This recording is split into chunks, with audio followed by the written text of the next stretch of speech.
specifically. And we have he has something working with this, and we'll talk a little bit about what it has. So this is some of that didn't come too well in this incarnation of it.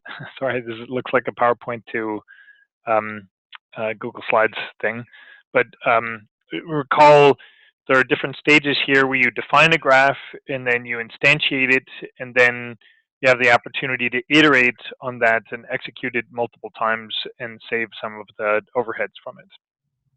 And so we looked at doing something for HiHat on top of this. There are a couple of things you might ask, well, what's HiHat do that CUDA graphs doesn't do right now?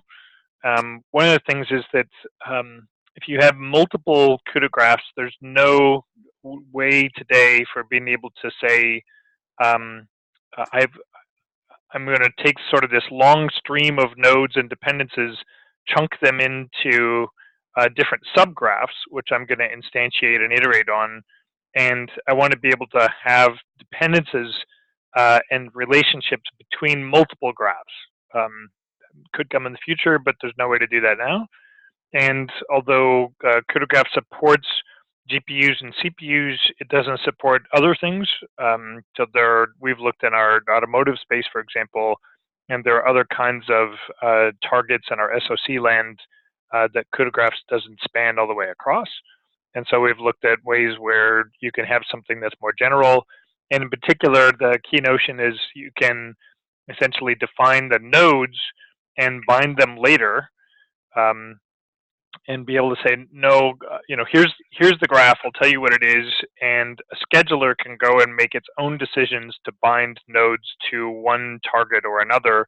And once then I can, after I've done that binding operation, I can then see if subgraphs of that can be supported by some underlying graph mechanism like CUDA graphs, and I can send off that subset. And the remaining items that I can't send off to such a graph-based system, I can still treat as individual nodes. And we call those actions in HiHat, so that I can still be able to deal with those in sort of a more retargetable way. So these two things clear enough? Right. So the beginnings of an API of things that are shared here. We essentially have different kinds of nodes, and you can have a descriptor for these.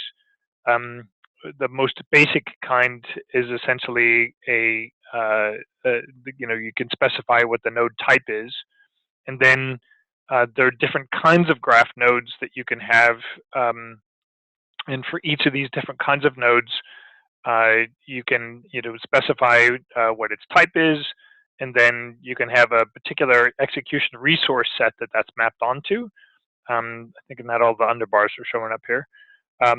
You can specify a data object. We call that a data view, and a mem handle to that data view that you're working with in this memset case, and the value that you'd set that to, and sort of a number of bytes that you're doing that. So everything that you'd need to be able to describe if it's a memset type of graph node. And you do similar kinds of things for others. So you can essentially go and fill the graph node and create that and specify everything that you'd need to in order to be able to do that, and then to add it. And you're adding it to a template graph when you're first creating it. We have these different stages. The first stage is a template where it could be anything. It's not instantiated yet. And you can add the nodes and edges as you go along with this. And then you can instantiate it and invoke it. So you instantiate based on the template graph, and you're mapping that to a broad set of resources with a given policy and configuration. And this will give you back an instance that says, yes, I've now instantiated this thing.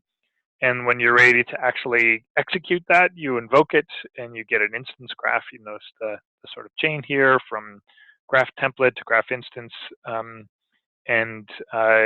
Here you're getting back a handle that aggregates the whole graph, saying, if I want to check out sort of what's going on with this whole graph, be able to tell whether it's done, depend on the graph as a whole, etc., I can do that. I could also have gotten action handles back from individual nodes as they execute. That's not shown here. So Wojtek has a simplistic implementation that essentially does a direct pass-through to CUDA graphs, where you have a simple piece of code that goes and basically for each operation that you do, whether you're creating a node or adding it or adding an edge, it basically does a simple pass-through down to the CUDA graphs implementations. And so that's the sort of most basic thing to be able to do with that. And he's working on a demo for that didn't quite get done. And we're also looking at something where you would essentially, instead of calling through to HiHat graphs to go and create each node and add each edge and so on, you can build up a graph in memory and then tell CUDA graphs, okay, here's the graph. Now go build everything that's in here. Now go build all your nodes in CUDA graph form and all your edges, and be able to instantiate and invoke that. And so that's a sort of separate phase to that project that he hasn't done yet. So that's kind of where he's at with that. Wanted to give you an update on that, and be looking for more of an update that when we meet next time. So it's just kind of a high level. Hey, it's progressing. Any questions on this? Comments? All right. Next up, we have Jeff, who's going to talk about some work that he's done with QMC Pack on top of CUDA graphs. All right, let me get my slides pulled up.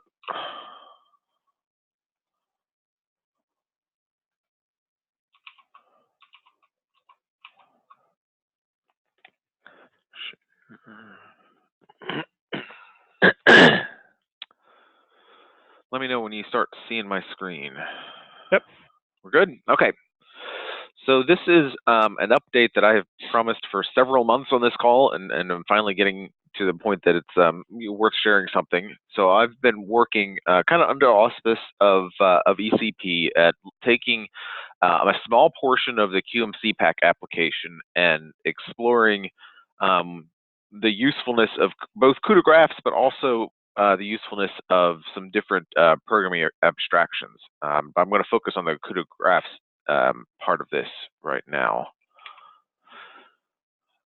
So I'm not going to explain QMC Pack as a whole because I'm not a domain scientist. There are other people who do a better job at it, but I will say that the simulation itself is broken up into three phases. There's two phases that are the variadic Monte Carlo. I started with the simplest one, which is without drift, meaning there's not this forward dependence on certain variables. There's also a with drift version that adds some additional challenges because there is some dependency that needs to be reflected, and then diffusion Monte Carlo, which is more like the with drift version. So there's some additional dependencies that need to be expressed, and that part has not yet been done. But each of these phases has very similar structure and actually reuses most of the same kernels. It just calls them in slightly different ways.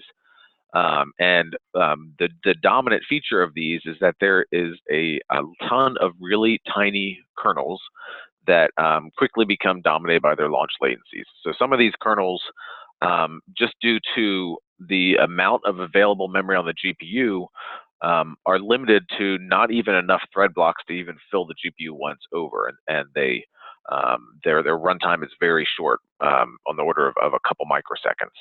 And so the idea that we're exploring here is if we were to build these into graphs, can we squeeze out some of those overheads and improve performance?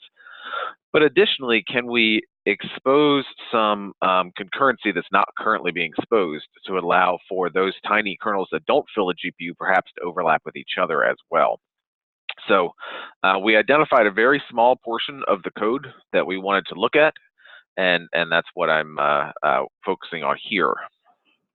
So you can see on the right kind of a picture out of Visual Profiler where you can see some of these gaps that exist there, and the portion that we're working on is this portion kind of to the left here, kind of the left 2/3 of that picture. So I'm looking at, as I said, both the aspect of what the graphs can do for the runtime, but also some different programming techniques to look at what makes the most sense for them going forward. So I don't know if it was last month or 2 months ago, Jared Hoberock presented his executors prototype, and that was actually developed as a part of this project, and then was later open sourced, so it's out on GitHub now. And so this allows us to do some interesting comparisons. So we can look at the standard triple chevron kernel launches versus using his abstractions to make the code simpler to understand and maintain. And we can similarly do that a comparison with traditional global void function kernels versus using function objects, which are appealing in some ways to the C++ executors model, but also comparing using the native graph API versus executor-based graphs, which each have their own advantages.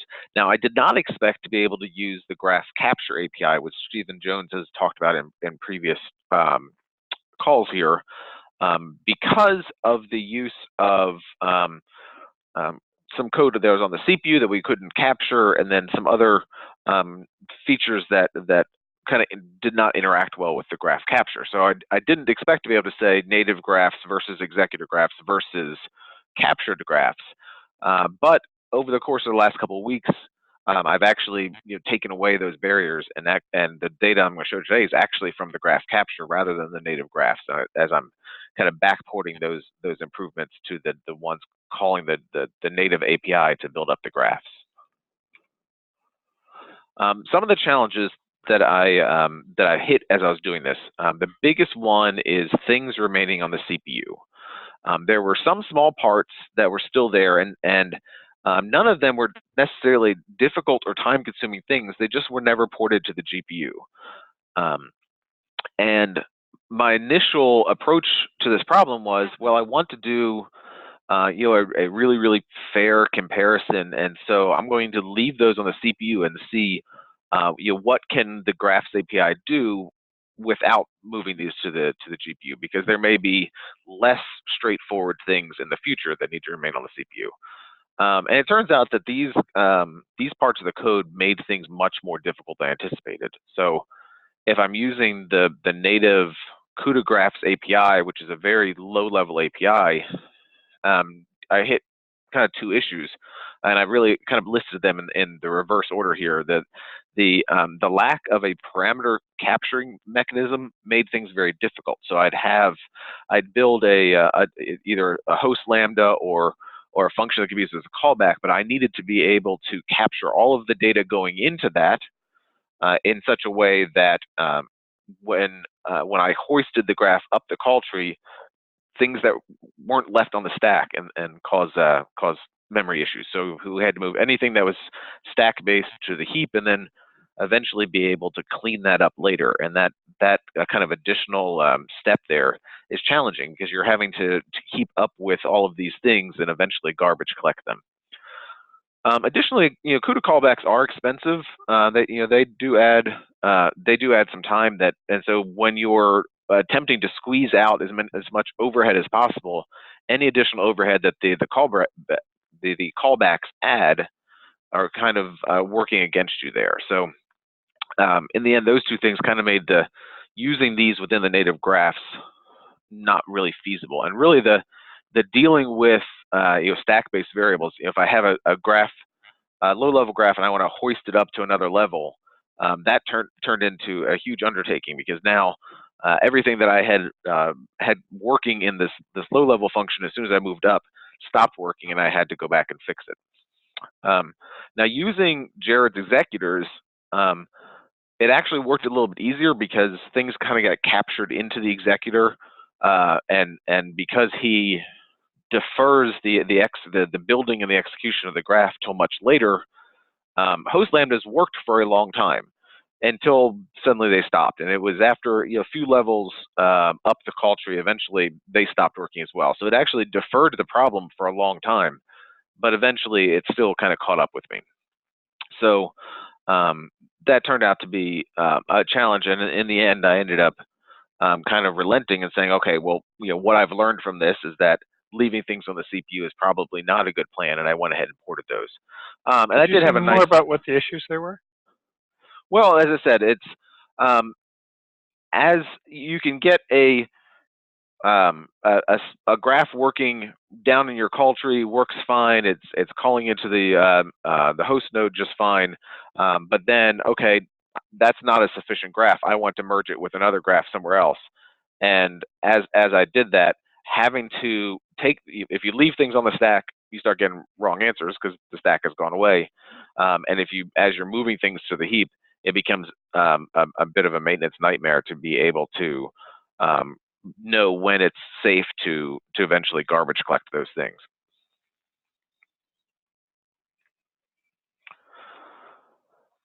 I understand what you're talking about. Does that clear to everybody else? So I do have a question to follow up on that. Is like how would this work in a normal CUDA stream? Because again, you're still deferring the execution. If you're pointing to an array that is on the stack, which is what I assume you're doing, because if you just pointed to a value, it would just copy by value and you'd be fine. If you're pointing to an array that's on the stack, then that array lifetime might equally be outside the scope of an asynchronous CUDA stream. So how was that working in the past? Did you just synchronize with the GPU before issuing the... Right. So the fact that prior to this, it was a kind of immediate execution. There were synchronizations in there that prevented these things from becoming problems. I see. So you would really need a deep copy if you were right. going to do that. So is that what Jared's executors were able to do until they didn't?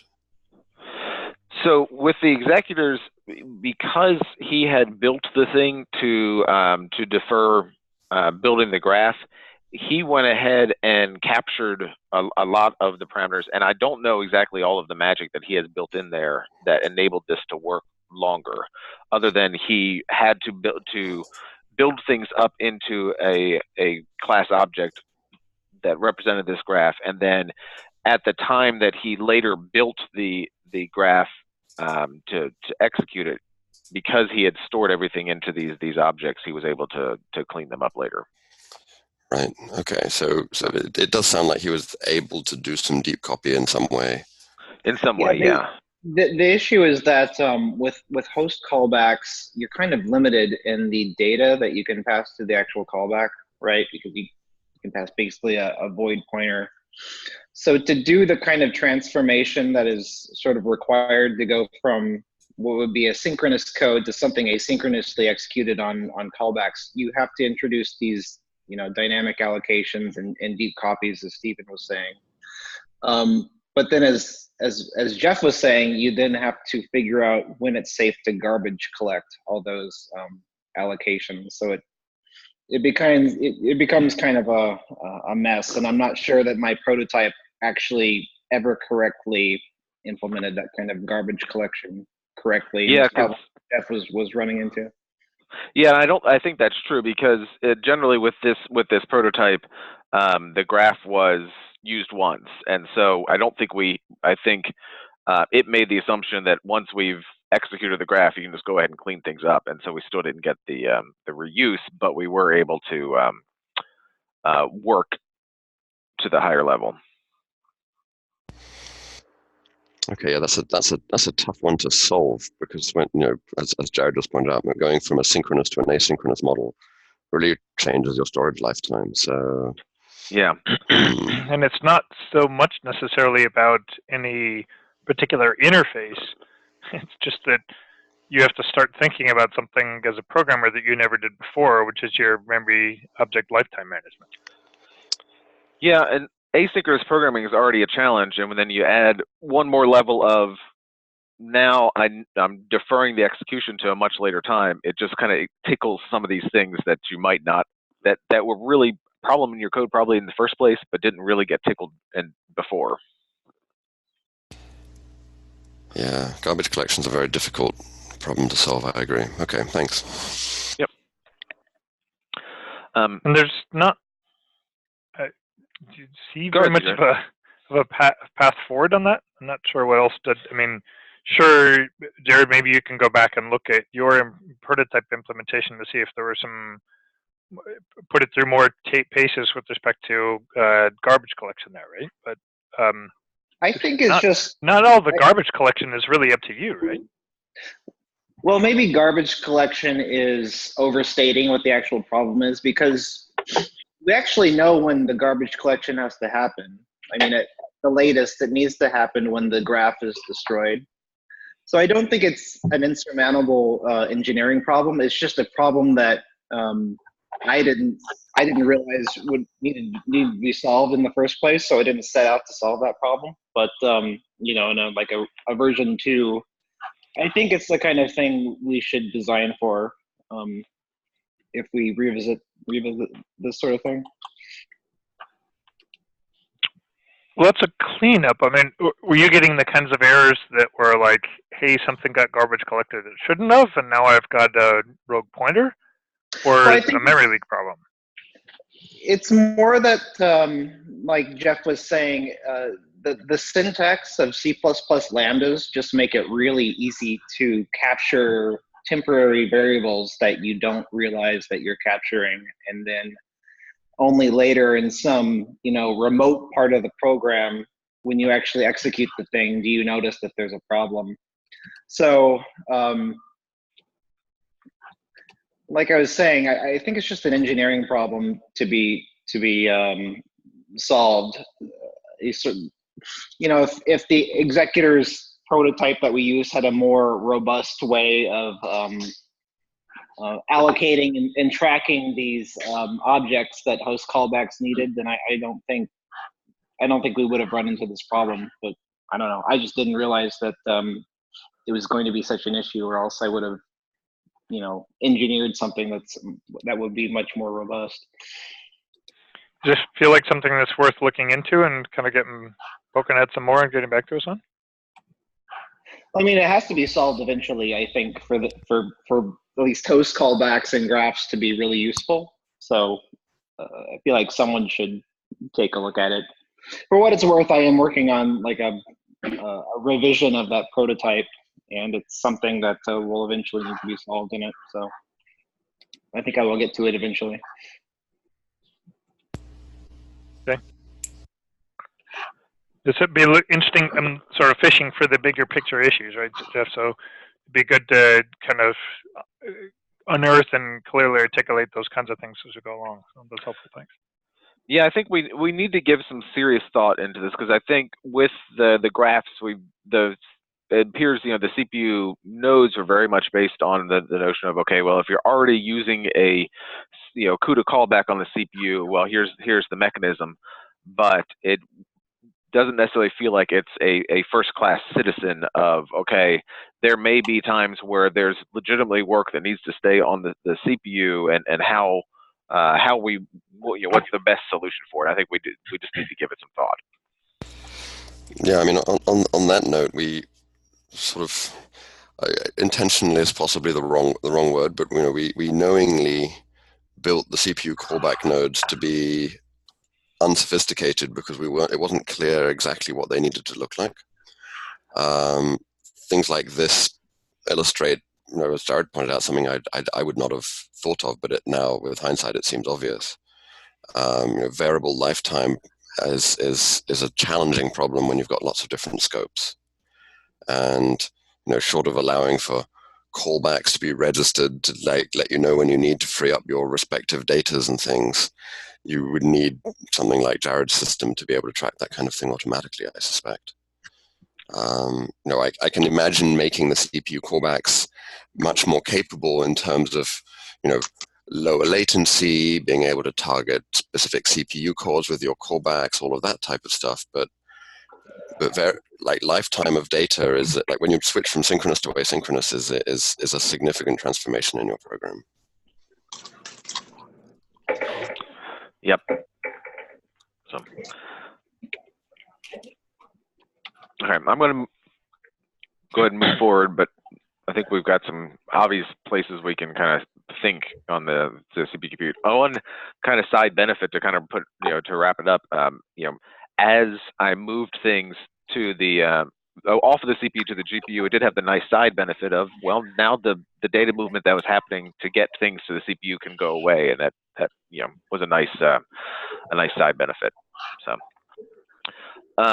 Another challenge that I faced as I was going to finally being able to use the graph capture is graph capture does kind of assume that you already have your streams pretty well optimized. And in this code, I was finding, okay, we had some work going into this stream that they called kernel stream, and some work going into the default stream, and there are independent phases that are all going to the same stream, but really could go into separate streams. So there's some room for optimization there, and I think the one thing that I like about the low-level API or even the higher-level abstraction that Jared produced is that it doesn't assume necessarily that your streams are optimized. You're directly providing these the dependencies.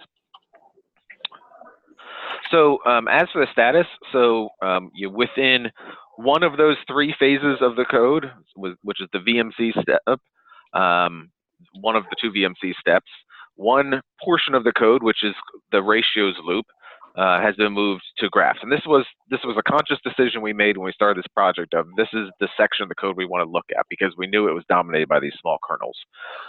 So as you'll see on the next graph, that's a little over a third of one VMC block is represented by the ratios.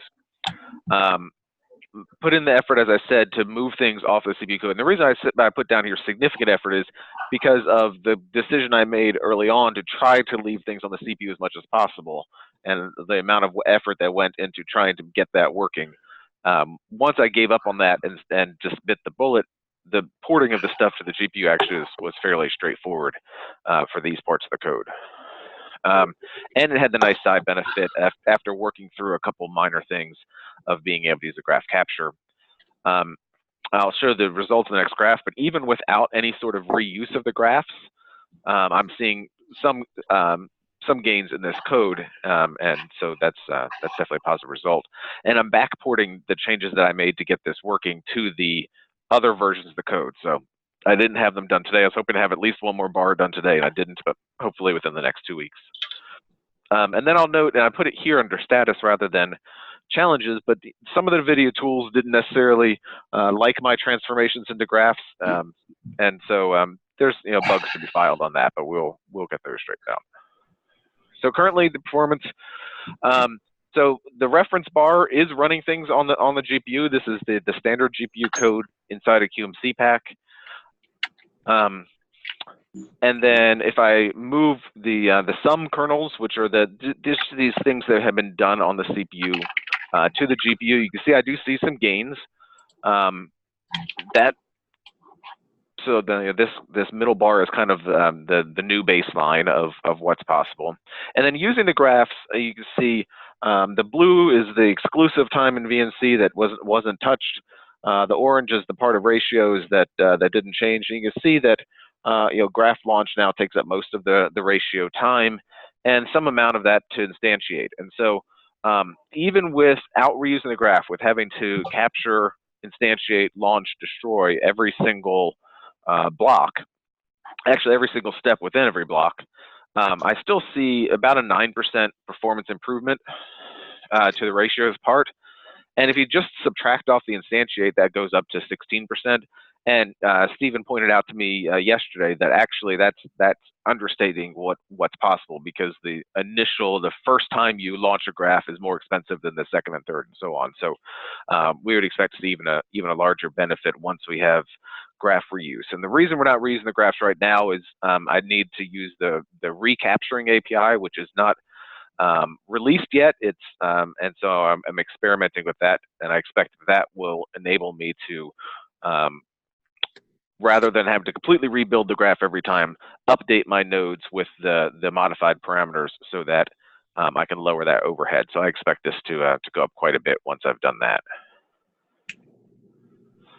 So not an enormous change, but shaving off a few seconds off of something that gets called thousands of times turns out to be, it should be a good win over the course of a long run.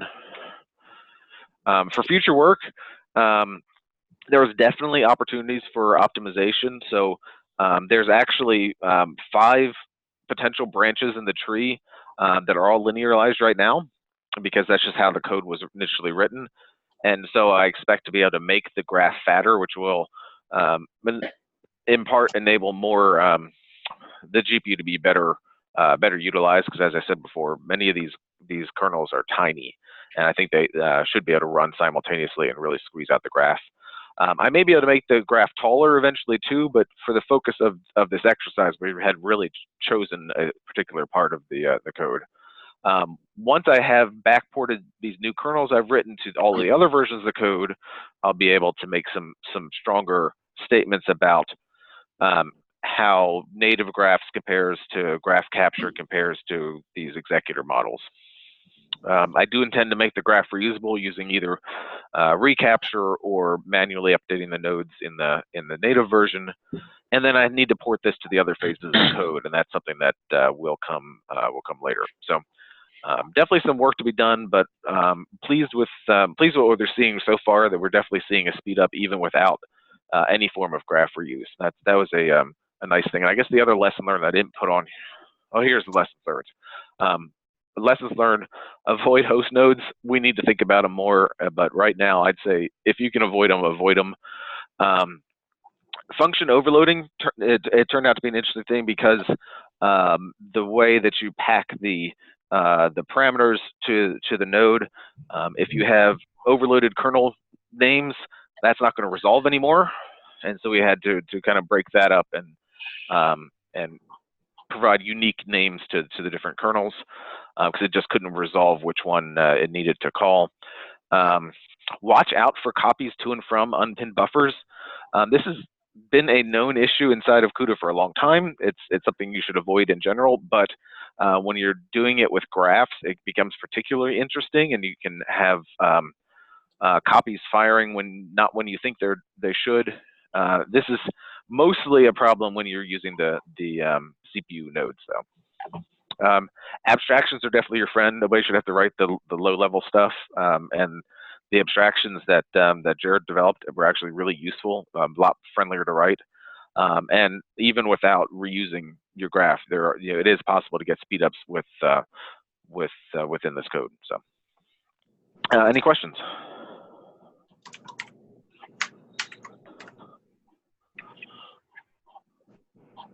That's really great.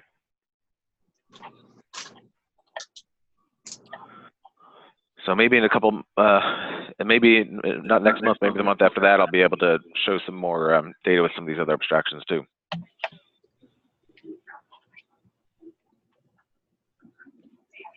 I have a question. Okay. So from what I understood, the problem was the lifetime that we were discussing before.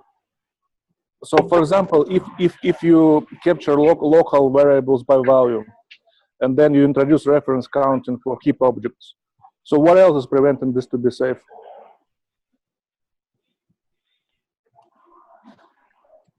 That to me sounds like a good start. I'd have to give a lot more thought into whether there's more that would need to be done. But yeah, I mean, capturing by value is definitely an important part. And then, as you said, if you're introducing some sort of reference counting, that'll ensure that you don't clean things up too soon.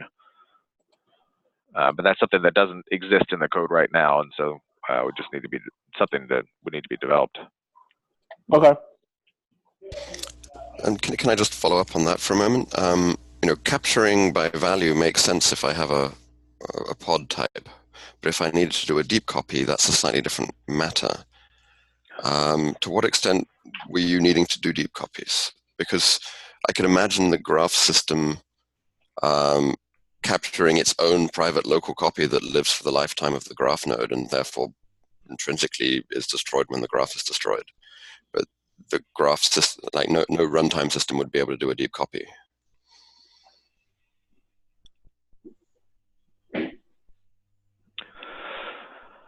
So in the case of this code, we frequently were working with arrays, device arrays that are stored as class objects, and what was frequently captured would be the basically your index into these global arrays, if that makes sense. The index is just an integer or something like that, right? In some cases, it's the way the code is written now, and it can be modified to fix that. They figure out the offset into this. They patch up some pointers, and those pointers are the input into the kernel. So they figure out where in this data structure these 5 pointers should live, and pass those into the kernel. So it could certainly be fixed so that it's simple integer offsets are passed in. It's just not the way it's written in the code. Right, but I definitely would prefer a solution that involves minimal gymnastics for the code. So it sounds like I need to sit down and put my head together with Jared and figure out how to communicate between the low-level runtime and the high-level abstraction, and see if there's some kind of agreement that can be come to there. All right, thanks. Yeah, yep, and of course you have if you don't know where to look for the code I've written, I will show you where to look for it. Thanks.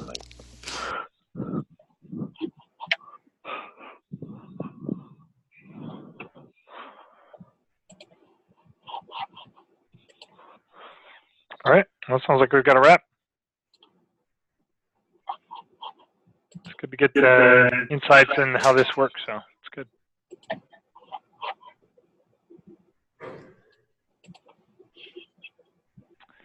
All right, so next month, I think many of us will be away at ISC, and so the proposal is to skip next month and reconvene in July. Sound okay? Sounds good. And I'll just remind, since there's a bunch more people on from earlier, just remind you, do accept or at least click maybe on the attendance of the calendar, so as the series does show up. I sent out a new one yesterday, but any of the ones that have the series in, if you click it, I know a few people have had a little bit of trouble with the series. And if you do have trouble, drop me a note. We can work it out. It's supposed to be as convenient as possible. But see you in a couple of months. Thanks, everyone. All right. Thank you. Have a good one. Bye.